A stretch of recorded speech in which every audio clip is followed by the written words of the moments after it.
Hello, everyone, and welcome to this week's episode of Founders Codes podcast.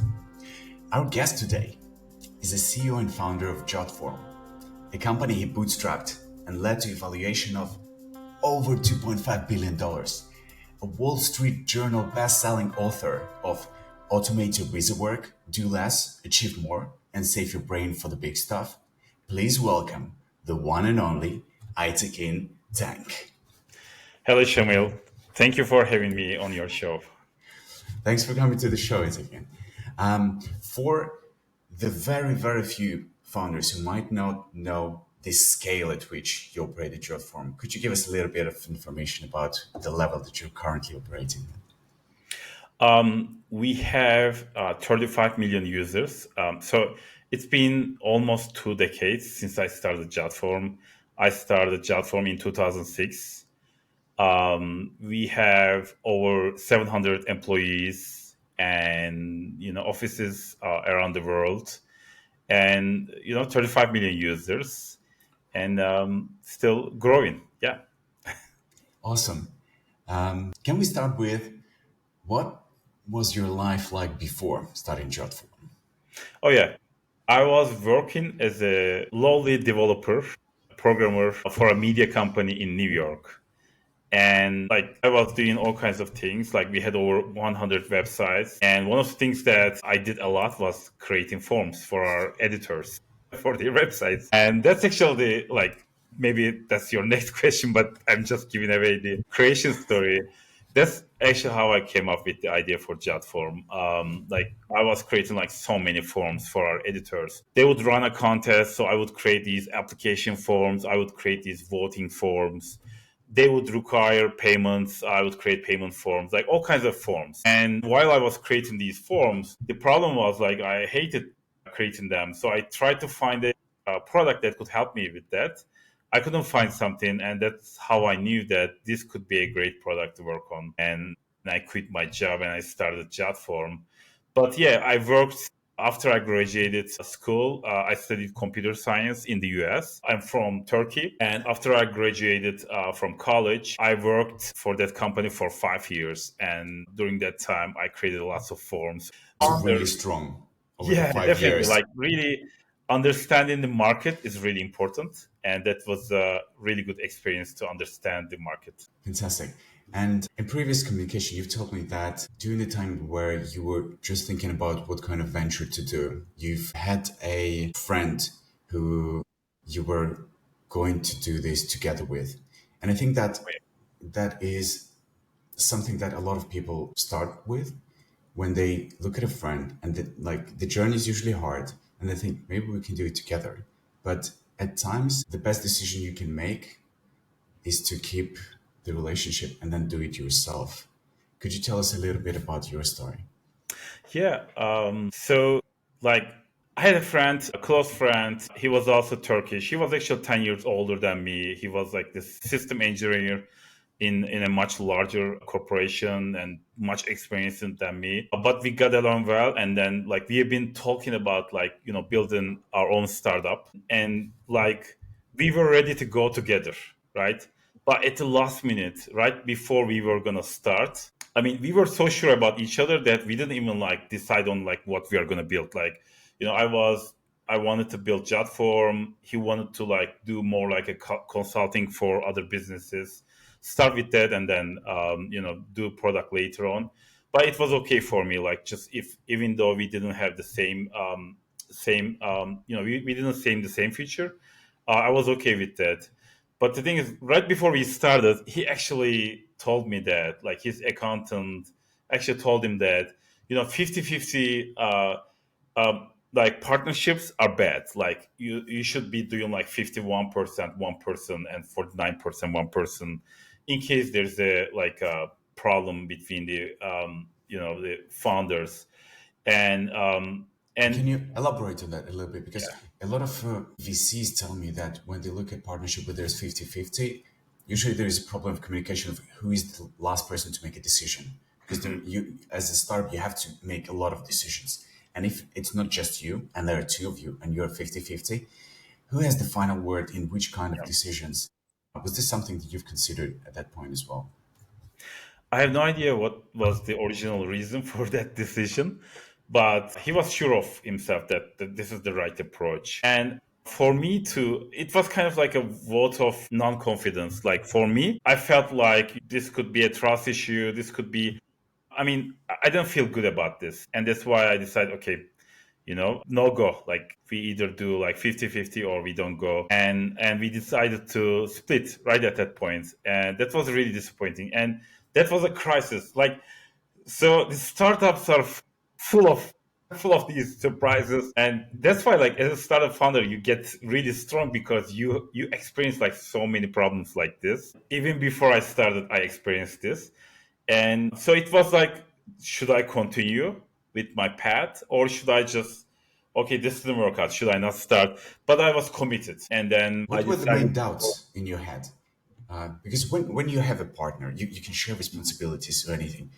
When you're left alone and you have to do it by yourself, what were the main like problems inside your head that stopped you from like going, yeah, I'll just do it myself. It's gonna be easy.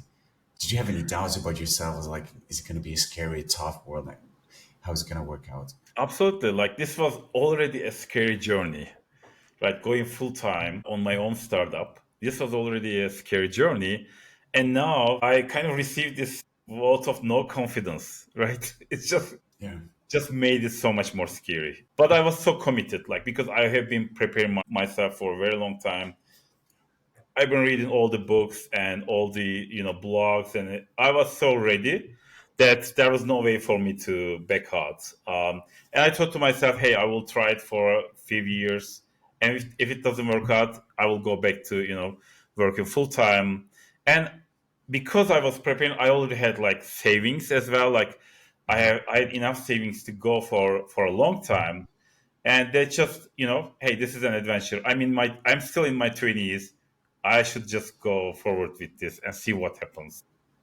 So if you fail, it's not gonna be a big issue. You can Yeah, always like find a work if nothing works out. and it actually turned out to be a better approach because one of the things that would have happened if we went together was actually I would have probably spent like most of my time because he actually had clients. And that's actually one of the reasons he said, okay, I am older, I'm more experienced, I'm leaving a job, double your salary. He had all these reasons, right? And he already had clients lined up. But for me, like I didn't have any clients lined up. I was ready to go full time on Jotform. So this actually turned out better because instead of spending a lot of time with all these consulting clients, I just moved forward 100% of the time, just working on my product, just working on Jotform, and just I quit my job in 2005 August, and I released Jotform 2006 February. So it's like 8 months, less than 8 months.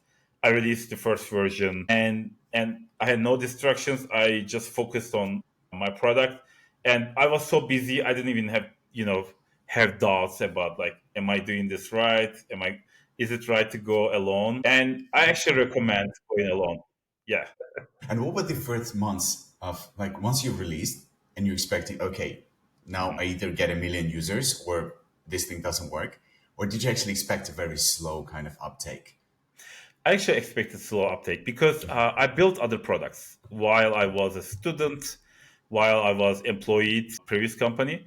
I already built all these like open source products. I learned so much about like marketing, about kind of working with customers, things like that. Like I had low expectations. Like I didn't have big expectations, and because I had low expectations, I decided that I'm not going to focus on sales. I'm not going to focus on revenues. I'm going to make it completely free. And I'm not just going to make it completely free. I'm actually going to make it so that you can actually go and create your forms without even signing up. Like just the first version of Jotform in 2006, when you went to jotform.com, you only had like, there was the form builder right there. Like there was no like landing page, there was no sign up forms. You had Jotform right there because I wanted people to play with it, see how easy it is, experience it before signing up. And for a very long time it was like that until one day like one of our designers said, okay, we have to have a homepage. And then I told her, you have to convince me, this is like many years later, and you have to convince me that a homepage is better than just putting the product right on the homepage. And she did a version that actually won in the A/B test, and then we switched to having a homepage because once people sign up, it's just probably easier to engage them, and you get their emails. You can like send reminder emails, things like that. So, but in the early days, it was all about keeping it free, keeping it easy to use, and get as many people as possible to the product so that they can try it and they can mention it to others. And yeah, that was my early way to gain users. I would actually use the kind of at that time, like there were many products that had like, drag and drop, instant edits of like text, right? Like a single page app, because Gmail just came out like a year ago. It was like a very, like in 2006, it was very new. All these things were very new. So I actually used that angle to write to bloggers, write to news sites, to talk about how my product was different. My goal was to create a product that's like when you install software on your computer, how you know open it, it just launches. There's no landing page. You can start using it, and it looked like a regular software. And I used that angle to promote my product. In the early days, I was only getting like 10 signups, 20 signups a day. It wasn't very big growth, but that was enough because my goal was to get a lot of people to use my product, get their feedback, and improve the product, and that really worked. And for the first year, it was all free. Can you tell us a bit about your like the way you were thinking about the distribution channel? Just for all of viewers listening to this or viewing this, you have to understand that this was pre-Instagram. Facebook was very, very raw and early at that time. Like all of these platforms were only just coming out, so you couldn't just run like your Google ads or Facebook ads and just have your product succeed. So, which channels Yeah, did in the you? early days, it was all organic, right? There was no like ads, and I also didn't have a budget to do ads as well. But there was also no social media. So basically, I decided to launch my product on a forum that was called like Business of Software. And in Business of Software forum, like everybody had their own products. They were okay to like listen to others talking about their products or launching their products. So on the launch day, I actually posted about my product, and there was like so many people were excited about it because they saw that this was a single page app. This was like a technologically something new. Just like today, when you're launching an AI product, everybody is excited because AI is so exciting. Similarly, at that time, that was exciting, and there were like so many great feedback. Like one of them was like HubSpot founder Dharmesh. He was also there. Like he also started HubSpot around that time, and he also gave feedback. Right, there was also people giving feedback and like mentioning. And I also used the technology angle to like write to lots of like news sites, technology news websites, to try to get coverage, and it worked. I got some coverage, and all those things like added up, and I started receiving some traffic, and that was the most important thing. If I get some traffic and if I can turn some of them into active users, then the wheels start turning. And by the time a year later, when I released the second version of the product in 2007, I had like 15,000 free users, and I released the premium version. It was only like $9 per month, and as soon as I released it, I was able to get uh, like convert the 500 of them to paid users, and that was enough for me at that time. Like I just hired my first employee, so that was enough for me to prove that okay, this is a real product, and this product is gonna grow. Sales businesses are like slow growth because in the early days it's very slow, like because people are just paying monthly small fees. In the early days it's just very hard to like raise funds. But if your product is good, if you can keep people in your using your product over time, just it keeps adding up and up, and then over time Geometrically. it grows, it snowballs over time. Yeah. And do you still remember the day where you were looking online and you saw that Google has launched Google Forms? Oh yeah. Um, I think that was 2008. or 2010, around that time. I think it's 2008. So right, around 2008, I think I only had like 3 employees, but Jotform was growing. So, and I would like my employees were actually working on mostly the product, but I was doing everything else. Like I was doing accounting, legal, HR, taking care of ordering stuff for the office, right? I was doing like customer support from morning to night. Like I was busy with everything else. And that was kind of a lesson for me about being a founder. And as a founder, it's very important that you take your product to the future. And when Google Forms came out, like this was a decision moment for me because I was just spending so much time doing other things, but I wasn't actually spending time moving forward my product. And that's when I decided that okay, I gotta change things. And two tools that I had, two weapons I had in my disposal was delegation and automation. So what I did was like because I was spending so much time with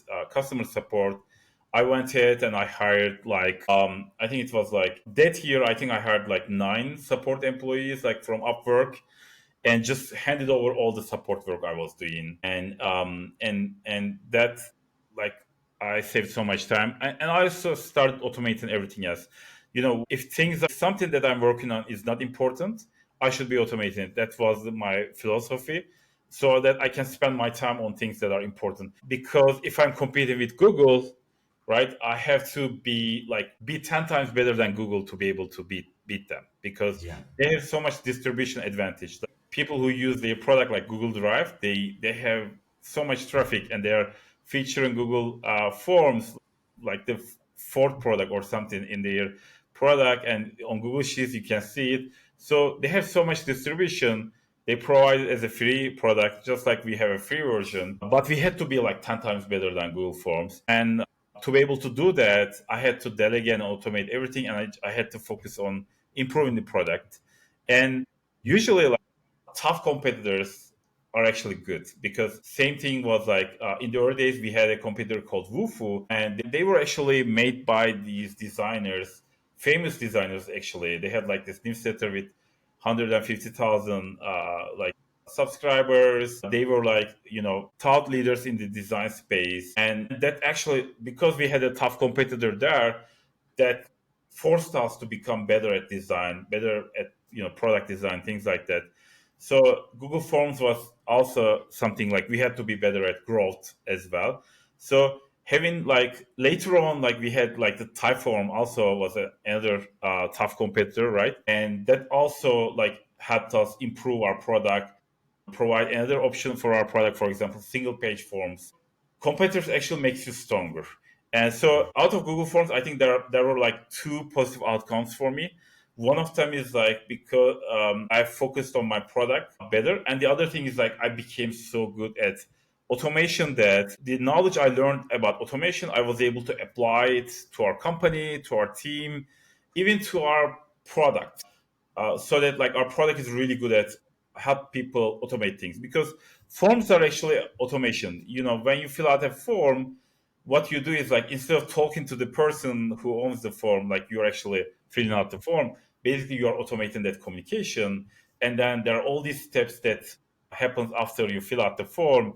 Let's say you're applying for something, you are making a request, you are registering for something, you are paying for something, right? There are all these other steps, and we decided that okay, let's help people automate the next steps as well. That actually helped us like develop all these additional products. Like we have Jotform Sign, Jotform Apps, Jotform PDF editor, like document generation product, Jotform Workflows. Like we built all these additional products so that people can automate the work they do after they receive the form submission. And from all those knowledge, actually also something else came out was the book about automation. I wrote the book Automate Your Busy Work uh, around 2022, 2023, and it actually became a Wall Street Journal bestseller. And yeah, so competition is good. Usually when people ask like, hey, like if I'm mentoring a startup and they ask me about a competitor, I say, having good competitors is a really good thing. It's a blessing because you can learn so much from them, and because you are trying to beat them, that just increases the bar for you, and then you work harder to kind of get better and not just rest on your laurels.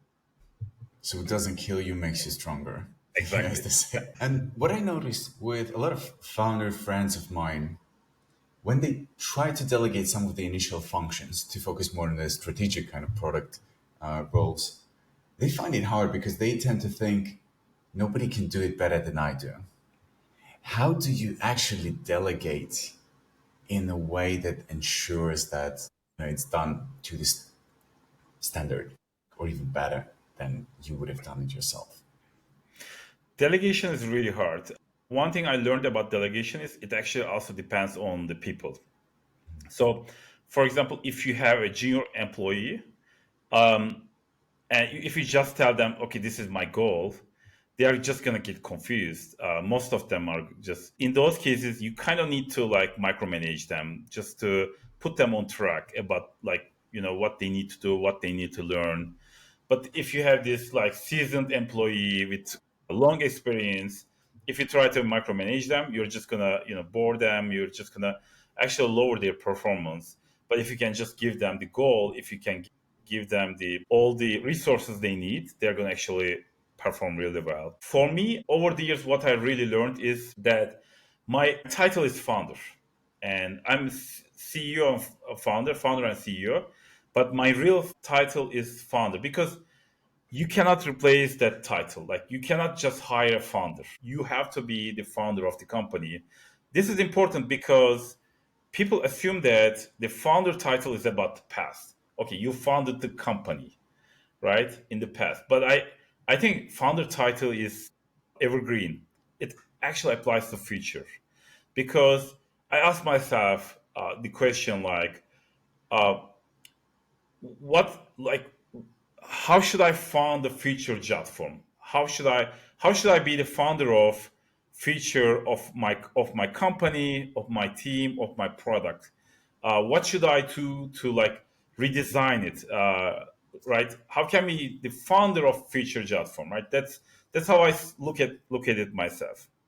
And if I'm lost in details, if I'm lost, and I did that many times, I made that mistake multiple times, that I would just go and just spend my time doing all these meetings about everything, and instead of just focus on just one thing that's like really critical for our company, I would just do everything. I would do HR, and I really enjoy like office planning, like working with architects. There's nothing that enjoyable like just working with architects to The design beautiful office physical space. space in the Yeah, software I love world. it. Like just it's so cool. It's another form of design, right?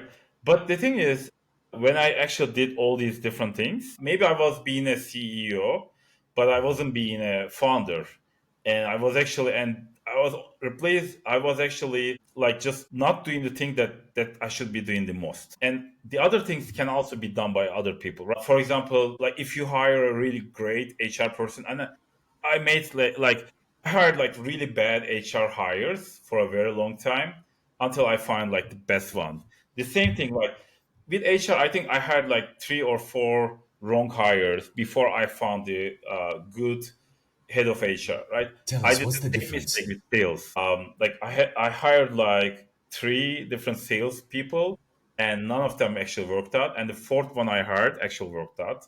What is the main difference between, because HR is a very important function for a founder to Yeah, have, because that's the person that fills in the positions to help you delegate your work. yeah.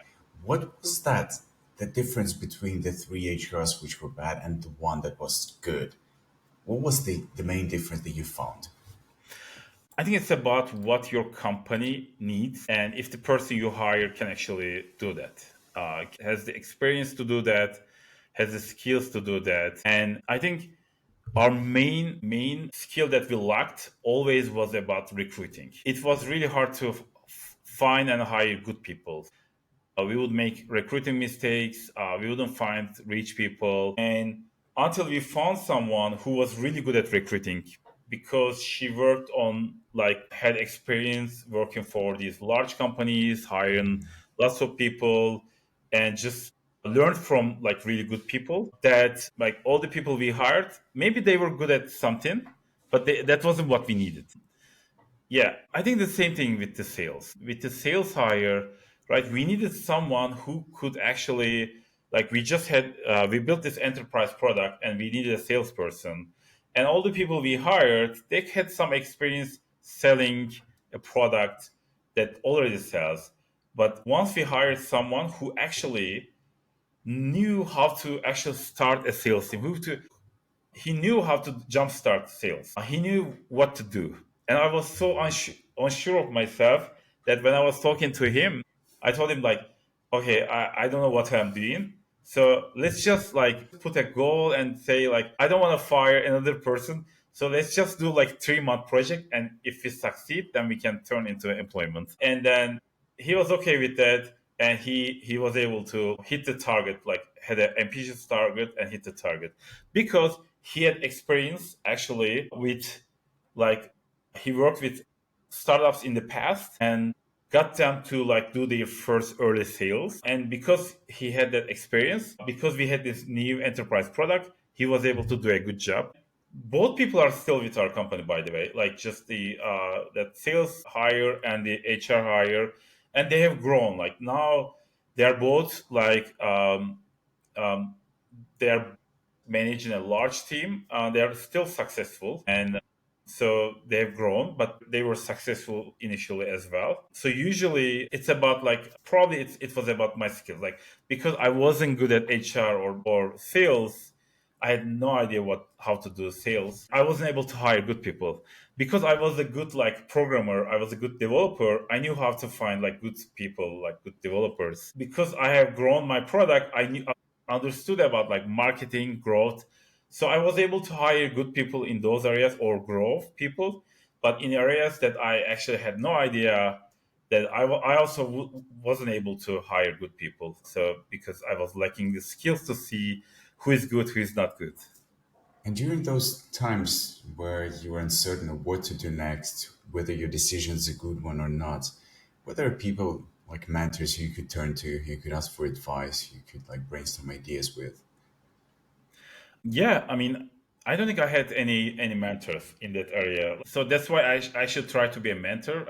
I mentor a lot of startups, but I don't have any mentors to turn to. And it's really hard because like the sales and internet and this kind of business is just so new that like you cannot actually find, especially like when I was starting out, you cannot actually find any mentors because there are not many companies who are successful themselves. So yeah, I had to learn everything myself. But I think my main mentors was books. I read a lot of books, and I was actually obsessed about like Apple because Apple has been creating all these great products, and I was really curious about how Apple developed such great products with great design, great execution, high quality products. And I read all the books that I could find in this area. So one book that I would recommend is called Creative Selection, and that book actually is written by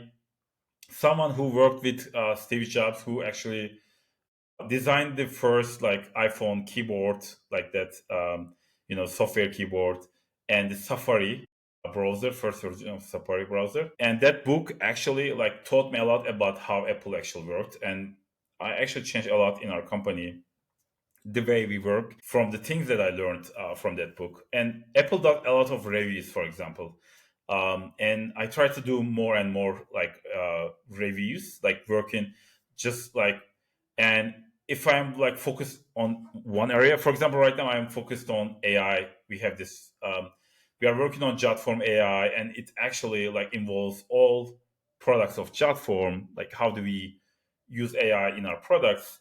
And like every week I actually meet with our product teams. There are like 20 different product teams that are working on different parts of the AI product, and I'm meeting with them every week and I'm giving them feedback. And just that's something like weekly regular like review meetings and feedbacks is something I learned from Apple, for example. And if you don't have mentors like blogs and books, like I've been a big reader of Eric Rice blog. Like he wrote later on Lean Startup, but before he wrote Lean Startup, I was reading his blog, and I also learned a lot, and I also applied all that knowledge to my business. So definitely books and blogs, and these days, podcasts, YouTube is a great way to develop yourself. Yeah, that's what I do to learn. I just find great people, and I would just listen to everything they have. Every time I go to the gym for a walk, when there's always a podcast, and I'm absorbing all of those thoughts into my head too.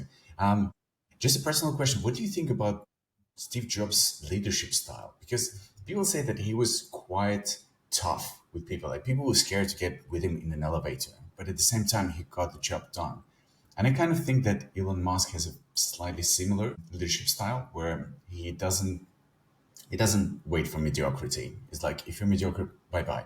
I only hire the best, the strongest, the most hardworking. What is your view on that? Because some companies actually say that you have to be more lenient. It has to be you help people grow and let them make mistakes. But what's your view on this? I think he was tough. He was tough about. He wasn't just he wasn't just bullying people just to bully them. I think he cared so much about the product. He cared so much about design and product, and he didn't accept something half, and that's why he was so tough. And I feel like that approach really worked well. Like sometimes when you ask people to do something impossible, they actually do it because you all think that okay, this is not possible, but when someone actually asks you to do it and when you try to figure it out, you figure it out. I think that was his approach. Like in also from the book Creative Selection, we don't apply this, but one of the things they do at Apple, which is like really brutal, is they actually run competitions, right? So multiple teams are actually working on the same product, and only one of them is like selected, and the others are like just wasting their time. Like they just throw their products to the trash, and just like whoever like has the best solution. And that like the keyboard example, I think in that case there were like 20 different people were or teams they were actually working on finding a keyboard solution, and the author of this book actually was, I think he was the winner or winner team for that keyboard. And they were able to find like the best solution. Like they just didn't accept like something that's only works a little bit. Like they just like pushed his team to do their best. It's brutal, but life is brutal, right? Like in the wild, like if you are an animal in Africa, right? You're going to be eaten easily if you're not tough enough. So I cannot be like, it's not in my personality to be like Steve Jobs, but I also try to be like, just give people projects that are impossible, and okay, I tell them this is impossible, or they tell me it's not impossible, but I tell them just try to do it. And most of the time actually they do it. But if you don't give them that permission to do the impossible, they don't actually try to do it. But if you ask them to do something impossible, they sometimes do it. And if they can't do it, they still come up with some creative solutions. So it's I think it's fun I love to this try frame to of mind. accomplish something hard. Yeah. And talking about the brutal realities of being a CEO and founder, in 2012, so many of you, we have our domains registered with GoDaddy, Mhm. and none of us expect that anything might happen to the domain name, right? You've received a call, right? Or it was an email, right? Can you take us through that? Yeah, sure. So, right, we were just, I think we had like a hackathon, and we were kind of ready to leave the office. And I was just checking my emails before I leave the office.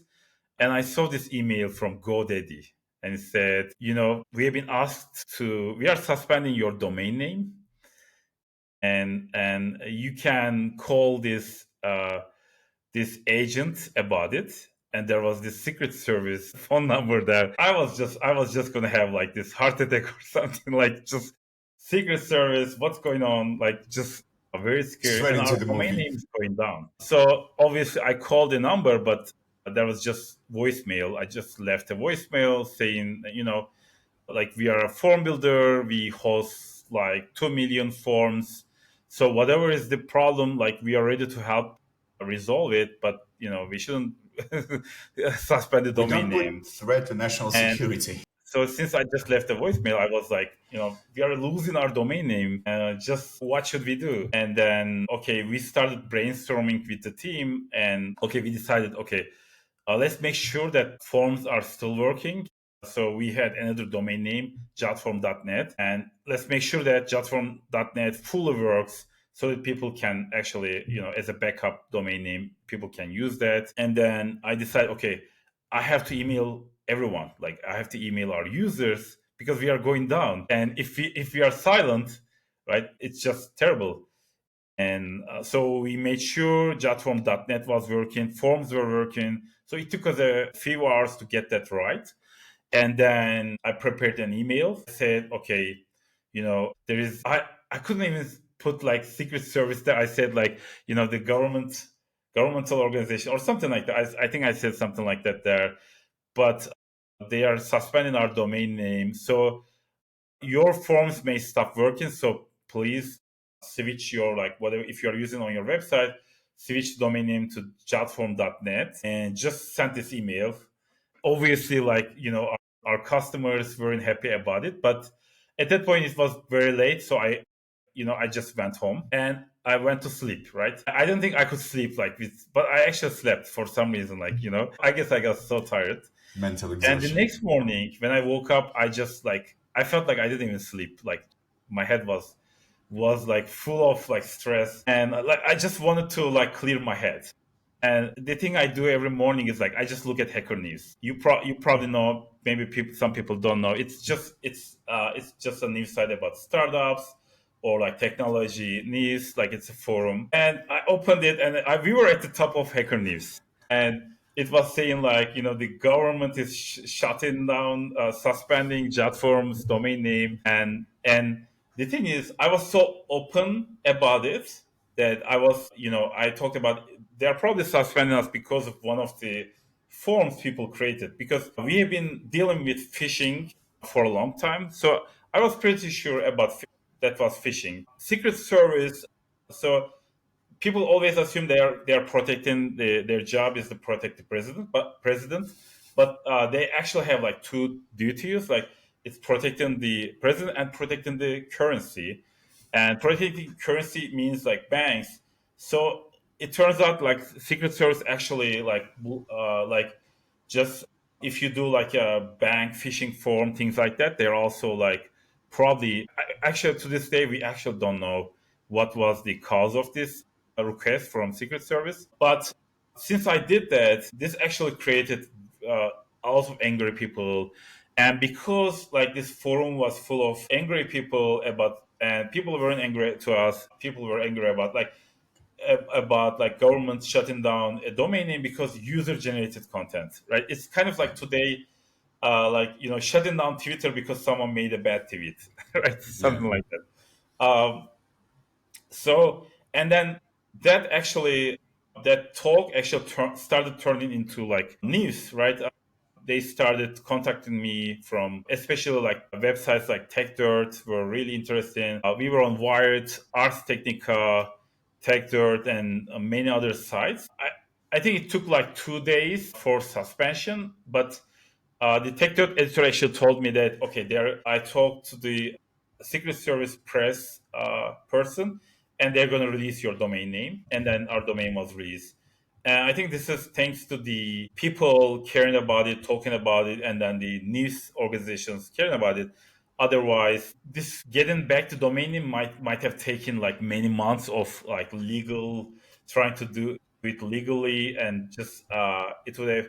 And one of the things that I learned that day, like I need to have a lawyer, right? I didn't care about those things, right? I just cared about growing my business, improving my product. I was just focused on my work that I forget about all these other things like being legally strong, like having a lawyer. Like if I had a lawyer, I would just contact that lawyer, right? At that point, like I was just fighting fires and trying to get everything working, and we were lucky. because we were big. Like if we were small, maybe we wouldn't get back our domain name. So that was a lesson. So, we increase our efforts about phishing as well. Phishing, spam, these are the things that you have to deal once you reach scale in your business. Like you have those, especially in forms business. Like phishing forms it gets easier actually because you have AI in your site. But bad people also have AI in the but yeah, it was big lesson for us to kind of also like invest in things like being more legally prepared, making sure that we take care of fishing better, like doing a better job at those kind of things. It was a learning lesson, but it didn't kill us, so it made us stronger.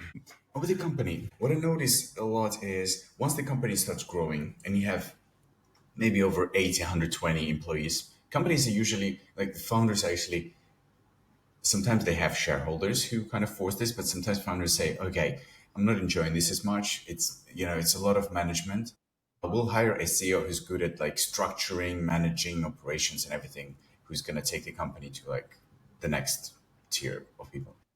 Was you decided I'm going to continue building the structure automating? How did you ensure the efficiency? How do you ensure that the company stays just as innovative because the competitor is not going away as you grow?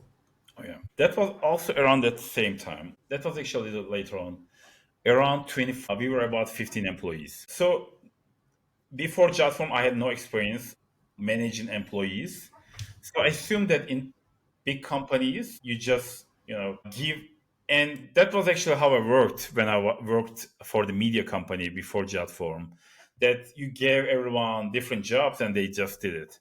But the problem was when we reached around 15 people, we weren't doing anything correctly. Like it was a chaos. And we were doing lots of things, but we weren't doing them well. We didn't know what we were doing. And I was trying to prioritize things and I was trying to uh, give people the right projects.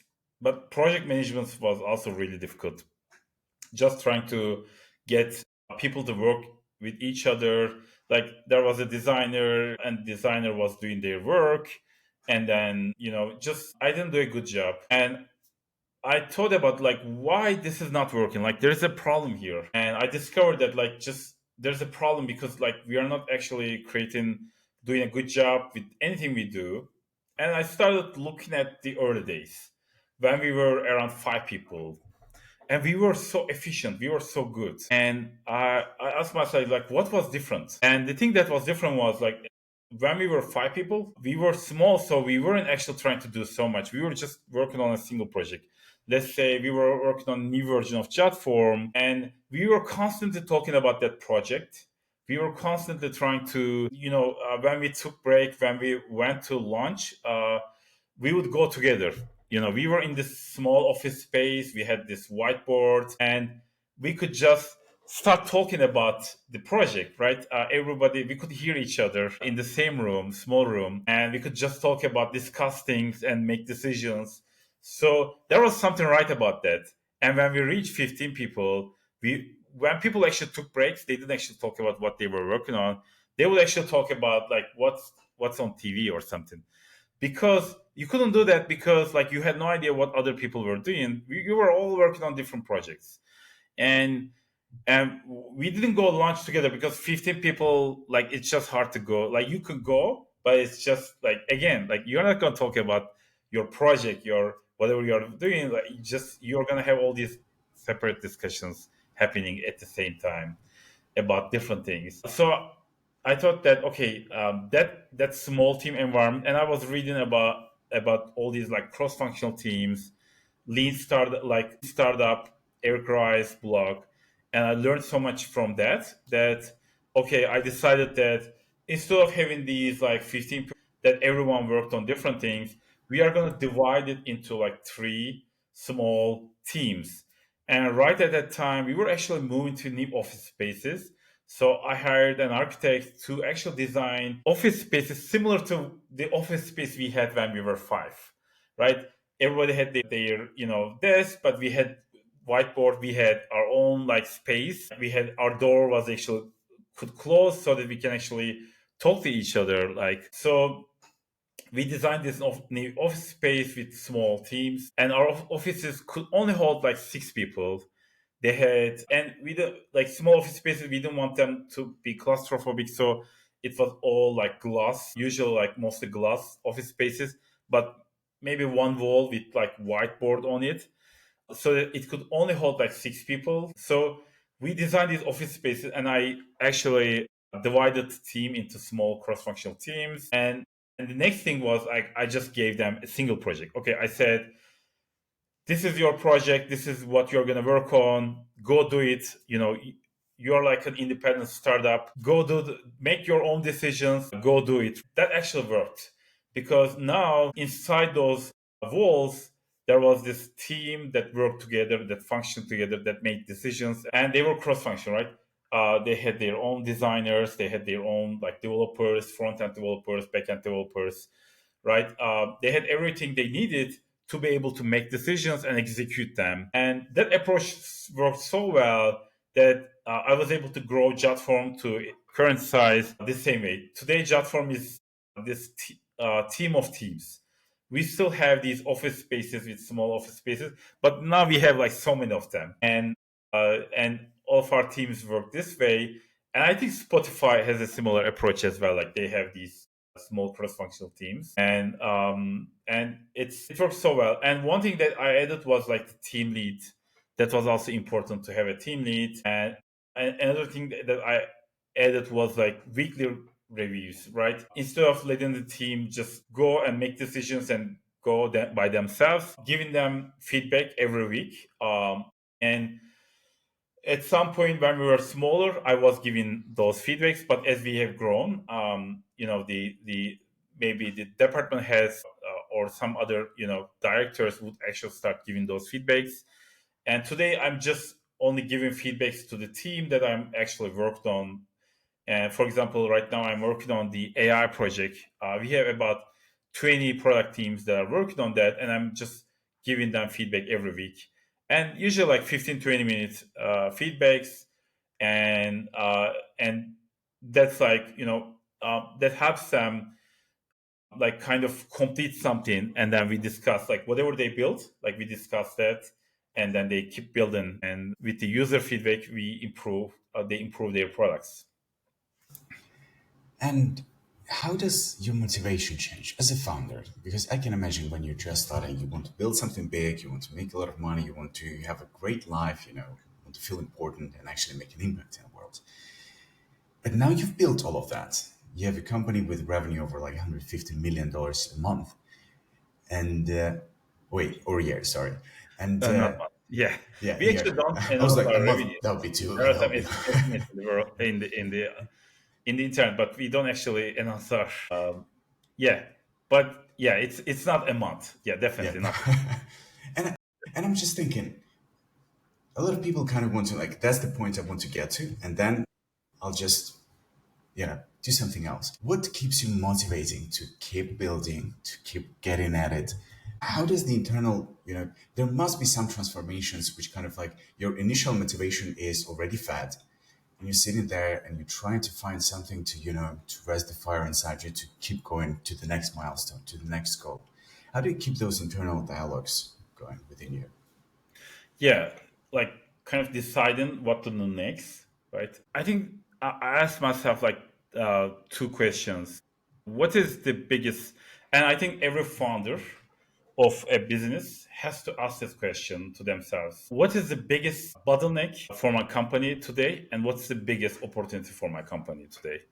And one of these questions actually has an answer that is probably more important.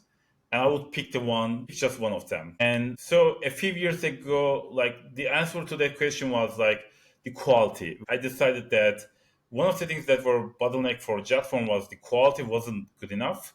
So we needed to focus on quality. And these days, I'm focused on like biggest opportunity for Jotform today is AI, and we need to focus on AI, and because AI provides so many opportunities, because AI is kind of adding like a person to your product, like a real person, like a service to your product. You could turn your product into a service because just like how you would actually, if you hire like a consulting company or something, right? Someone is actually working for you.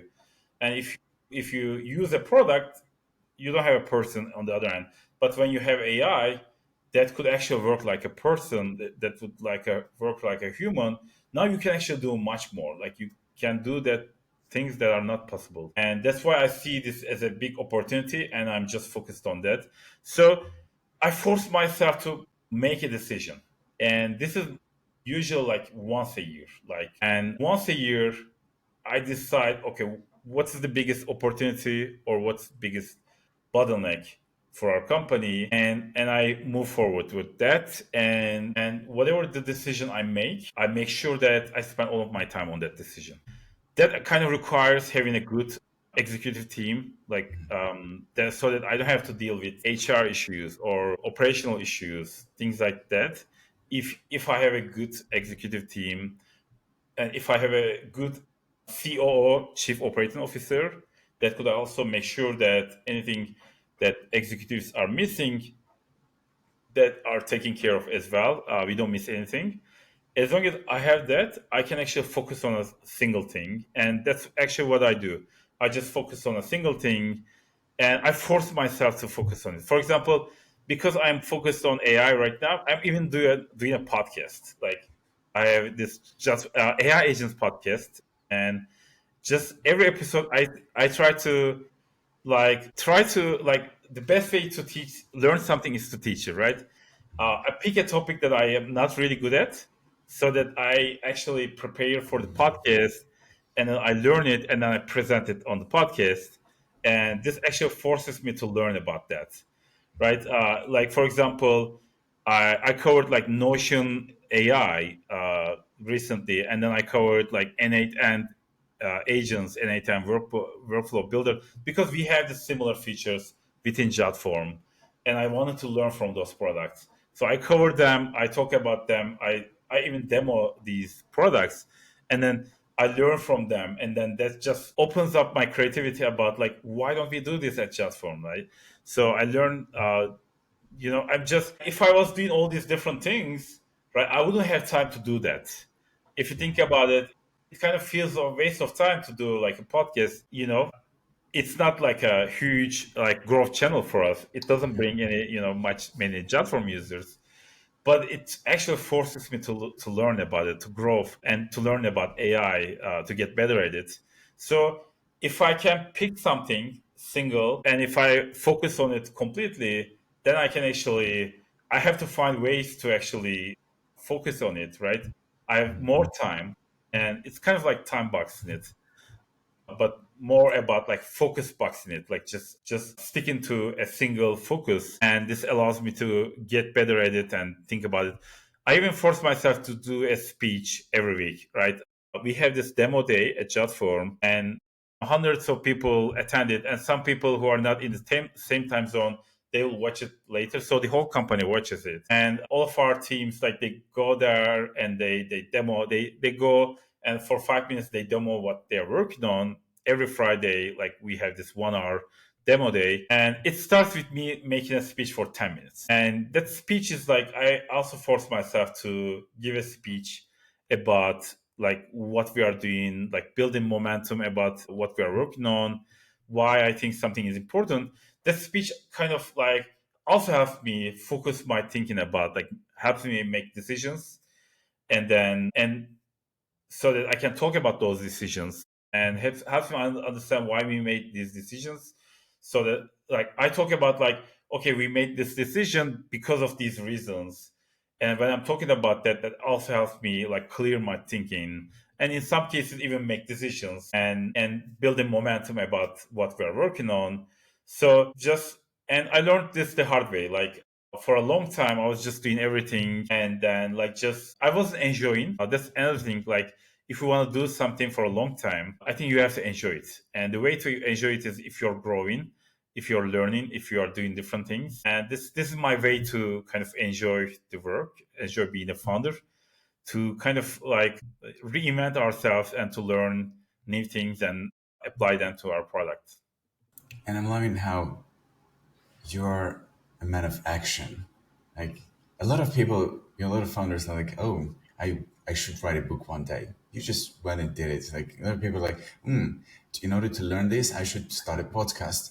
You just went and did this. And I meet a lot of people who love to talk about the potential, about the great thing that could happen, but they like the action. They don't just, instead of talking, just go and do it.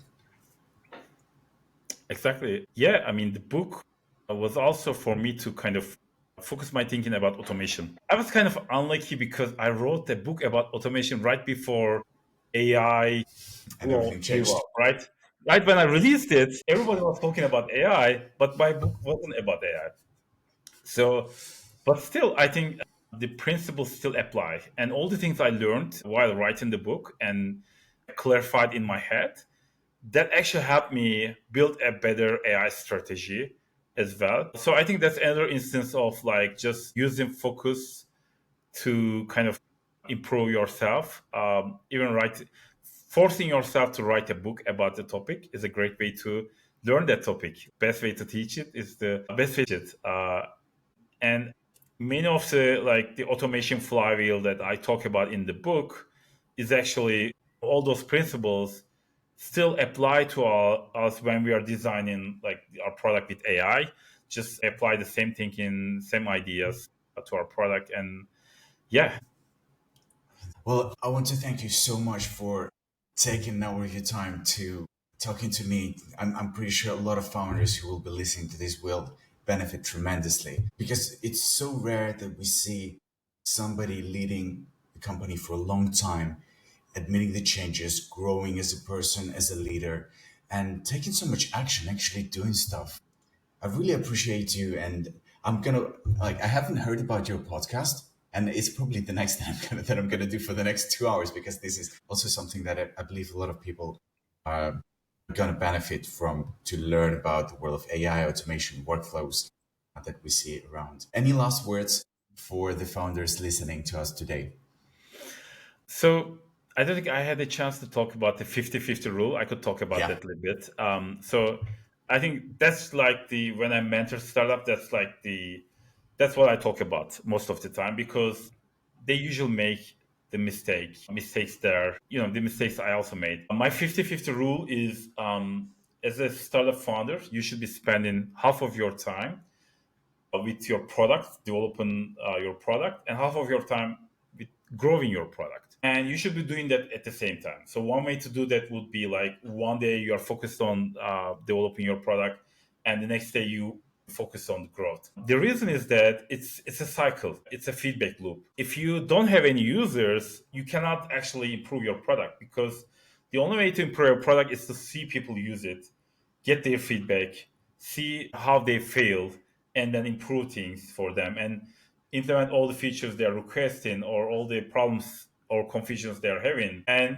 the only way to grow a product is to have a good product. Because if you don't have a good product, people aren't maybe they're gonna try it and they're gonna leave it. And like there's like many startups I found I mentor have a problem with that. Like for example, let's say this technical founder who is really good at like building a great product. They know all about AI. They graduated from amazing schools and had a great experience in Silicon Valley, worked for Google or something, right? But the thing is, they are spending years and years building a product without user feedback. And when it comes out, it's just confusing. It has too much, right? If they built an MVP and got the feedback from users, they would actually build a better product.